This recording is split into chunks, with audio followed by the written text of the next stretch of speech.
আসসালামু আলাইকুম। আমি কৃষিবিদ ডক্টর মোহাম্মদ নাসির। আজকে আপনাদের নিয়ে আসছি নাটোরের একটি গ্রামে। এখানে আমাদের একজন কৃষক, ওনাকে আপনাদের সামনে নিয়ে আসছি। উনি ওনার পরিচয় বলবে।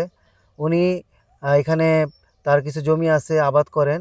তো আমরা আজকে তাকে এই ধানের জমিতে নিয়ে আসছি।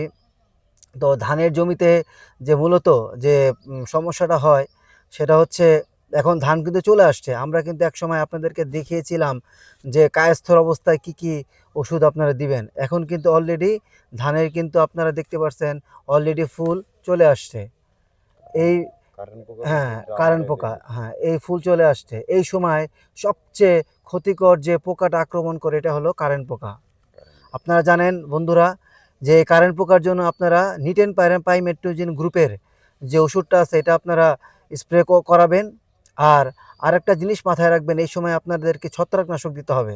এই সময় ছত্রাকনাশক হিসেবে আমরা বলতেছি অ্যাজোস্টিবিং ডাইফেনাকোনাজল, অথবা আপনারা ট্রাইসাইক্লোজল গ্রুপের কোনো ওষুধ, অথবা টেবুকোনাজল ট্রাইফ্লক্সি গ্রুপের ওষুধ আপনারা স্প্রে করান।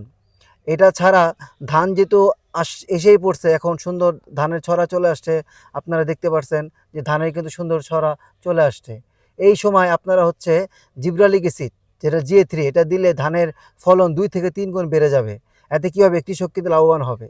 তো আপনারা বন্ধুরা, আপনারা এখন বর্তমানে যেখানে যে কৃষক আছেন এবং যারা ব্যবসায়ী আছেন, আপনাদের কাছে অনুরোধ, আপনার কৃষকের হাতে এই কীটনাশকের ওই নিটেন পাইমেট্রোজিন ওষুধটা এবং সাথে অ্যাজোস্টিবিন ডাইফেনাকোনাজল অথবা টেবুকোনাজল ট্রাইফ্লক্সিস্টোবিন যে ওষুধটা, এটা আপনারা হাত কৃষকের তুলে দেন, সাথে GA3টা তুলে দেন, যেন তার ফলনটা বেশি হয়।